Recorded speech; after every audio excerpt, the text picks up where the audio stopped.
Hello కానమూకు కథావచనం మోహనవచనం పరిజ్ఞాన హితబాండం నిత్య చదువరి శ్రోతలకు ఆహ్వానం. నమస్కారం. చదవదగునెవరు రాసిన తదుపరి చదివిన వెంటనే మరువక పలువురికి వినిపింపబూనిన అది ఏ పరిజ్ఞాన హితబాండమౌపో మహిళ మోహనవచనమై విరాజిల్లు. పరిజ్ఞాన హితబాండం లక్ష్యం ప్రతివారీ సమాచార హక్కు. ఆ స్ఫూర్తితోనే ఇప్పుడు కె సాహస్ సేకరణాంశంగా Indian metro line, metro trains reality అనేటువంటి ఈ అంశాన్ని మన కానమోకు కథావచనం శ్రోతలకు మీ కానమోకు స్వరంలో ఇప్పుడు వినిపిస్తాను, వినండి. Indian metro trains reality, K Sahas సమాచార సేకరణ. ఇక వినండి. భారతీయ మెట్రోలు అసలు కథ పరిశీలిస్తే ఈరోజు మనం మన దేశంలో ఎంతో వేగంగా విస్తరిస్తున్న మెట్రో రైళ్ల గురించి మాట్లాడుకుందాం. భారతదేశం ప్రపంచంలోనే 3వ అతి పెద్ద మెట్రో నెట్వర్క్గా ఎదిగింది. కానీ మీకు తెలుసా, మెట్రో రైళ్లు ఎంత వేగంగా పట్టాలెక్కుతున్నాయో అంతే వేగంగా ఆర్థికంగా కుప్పకూలుతున్నాయి. అవును, మీరు విన్నది నిజమే. మన మెట్రోలు వేల కోట్ల నష్టాల్లో ఉన్నాయి. అసలు ఈ నష్టాలకు కారణం ఏమిటి, ఎక్కడ తప్పు జరుగుతుంది అనే వాటిని పరిశీలిస్తే నష్టాల చిట్ట, ది ప్రాబ్లం అనే దాన్ని మనం గమనిస్తే ముందుగా కొన్ని గణాంకాలు చూద్దాం. 2024 రిపోర్ట్స్ ప్రకారం ఢిల్లీ మెట్రో సుమారు 5,104 కోట్ల నష్టం. ఇక హైదరాబాద్ మెట్రో విషయానికి వస్తే 555 కోట్ల నష్టం. బెంగళూరు మెట్రో 350 కోట్ల నష్టం. ఆశ్చర్యకరమైన విషయం ఏమిటంటే టోక్యో, హాంకాంగ్, సింగపూర్ అటువంటి దేశాల్లో మెట్రోలు వేల కోట్ల లాభాలు గడిస్తుంటే మన దగ్గర మాత్రం పరిస్థితి పూర్తిగా రివర్స్లో ఉంది. మరి కారణాలు ఏమిటి అని పరిశీలిస్తే కారణం మొదటిది తప్పుడు అంచనాలు, డిపిఆర్ ప్రాబ్లం. ఏ ప్రాజెక్టు కట్టాలన్నా డీటెయిల్డ్ ప్రాజెక్ట్ రిపోర్ట్, ఏ ప్రాజెక్టు కట్టాలన్నా ముందుగా ఒక రిపోర్ట్ తయారు చేస్తారు. రాజకీయ ప్రయోజనాల కోసమో లేదా నిధుల మంజూరు కోసమో ప్రయాణికుల సంఖ్యను వాస్తవానికి మించి చూపిస్తున్నారు. ఉదాహరణకు ఢిల్లీ మెట్రోలో అనుకున్న దానికంటే సగం మంది కూడా ప్రయాణించడం లేదు. మరి ఈ అంచనాలు తప్పినప్పుడు ఆదాయం ఎలా వస్తుంది? ఇక రెండో కారణం పరిశీలిస్తే ఇంటి నుండి స్టేషన్ వరకు దూరం, లాస్ట్ మైల్ కనెక్టివిటీ. ఇది మనందరం రోజు ఎదుర్కొనే సమస్య. మెట్రో ప్రయాణం సౌకర్యంగానే ఉంటుంది, కానీ స్టేషన్ నుండి మీ ఇంటికి లేదా ఆఫీస్కి ఎలా వెళ్తారు? సరైన ఫీడర్ బస్సులు లేవు, నడవడానికి ఫుట్పాత్లు ఉండవు, ఆటో డ్రైవర్లేమో మెట్రో టికెట్ కంటే రెట్టింపు ధర అడుగుతారు. దీంతో మెట్రో కంటే నా సొంత బండే మేలు అని సామాన్యుడు అనుకుంటున్నాడు. ఇక మూడవ కారణం గమనిస్తే ధరల వ్యత్యాసం. ముంబై వంటి నగరాల్లో లోకల్ ట్రైన్ టికెట్ 10 రూపాయలు ఉంటే మెట్రో టికెట్ 80 వరకు ఉంటుంది. అంటే 8 రెట్లు ఎక్కువ. ఇది మధ్యతరగతి మరియు పేద ప్రజలకు భారంగా మారుతుంది. కేవలం అప్పర్ మిడిల్ క్లాస్ వారి కోసం మాత్రమే మెట్రోలు కడుతున్నామా అన్న ప్రశ్న తలెత్తుతుంది. మరి ఇలాంటి వాటిని, ఈ సమస్యల్ని పరిష్కార మార్గాలు వెతికితే ది సొల్యూషన్స్. మరి ఇతర దేశాలు ఎలా లాభాలు పొందుతున్నాయి అని పరిశీలిస్తే కేవలం టిక్కెట్ల మీద ఆధారపడవు.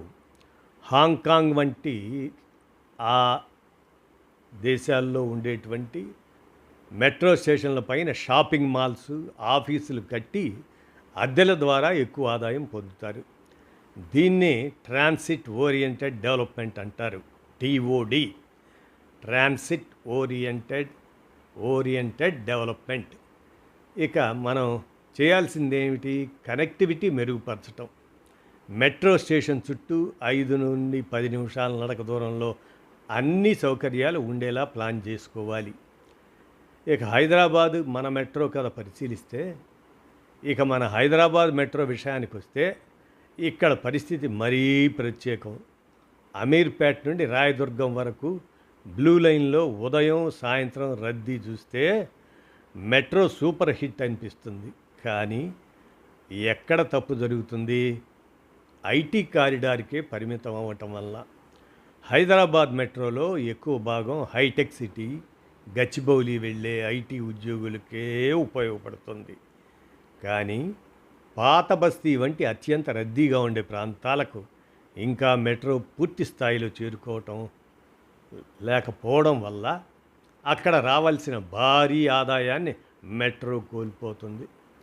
ఇక ఎండలు, వర్షాలు వాటి విషయంగా పరిశీలిస్తే మన మెట్రోల పరిస్థితి, మన తెలుగు రాష్ట్రాల్లో ఉండే ఎండలకు స్టేషన్ నుండి ఆఫీస్ వరకు నడవాలంటే ప్రాణం పోతుంది. మెట్రో దిగాక సరైన షటిల్ సర్వీసులు లేదా ఎలక్ట్రిక్ ఆటోలు లేకపోవటం వల్ల ప్రయాణికులు ఇబ్బంది పడుతుంటారు. మరి దానికి తోడు ట్రాఫిక్ కష్టాలు చూస్తే మెట్రో ఎక్కితే టైం సేవ్ అవుతుంది, కానీ మెట్రో స్టేషన్కి వెళ్ళాలన్నా అక్కడి నుండి ఇంటికి వెళ్ళాలన్నా ఉండే ట్రాఫిక్ దాటమే పెద్ద టాస్క్ అనేది మన హైదరాబాద్ వాసుల కంప్లైంట్. మరి విషయం ఎట్లా? లాభ నష్టాల బేరీజ్, కంక్లూజన్ ఫర్ తెలుగు ఆడియన్స్ అంటే, మరి ముగింపుగా చెప్పాలంటే ఈ మెట్రో వల్ల మనకు కలుగుతున్న లాభ నష్టాలు ఏమిటి అంటే, ముందుగా లాభాలు ఏమిటో మనం గమనిస్తే సమయం ఆదా అవుతుంది. ముఖ్యంగా రద్దీ సమయాల్లో సిగ్నల్స్ గొడవ లేకుండా గమ్యాన్ని చేరుకోవచ్చు. మరి సౌకర్యం విషయంగా చూస్తే ఏసీ ప్రయాణం వల్ల అలసట లేకుండా ఆఫీస్ పనులకు వెళ్ళగలుగుతున్నాం. ఇక నగర అభివృద్ధి విషయంగా మెట్రో వచ్చిన చోట రియల్ ఎస్టేట్ పెరిగింది, కొత్త వ్యాపారాలు మొదలయ్యాయి. మరి నష్టాలు కూడా ఏమిటో గమనిస్తే ఇది మరి ఖరీదైన ప్రయాణమే. బస్సు లేదా 2 వీలర్తో పోలిస్తే మెట్రో ఖర్చు ఎక్కువే. లాస్ట్ మైల్ సమస్య, అది ఎట్లా అంటే ఇంటి దగ్గర నుండి స్టేషన్ వరకు సరైన రవాణా లేకపోవటం అనేది.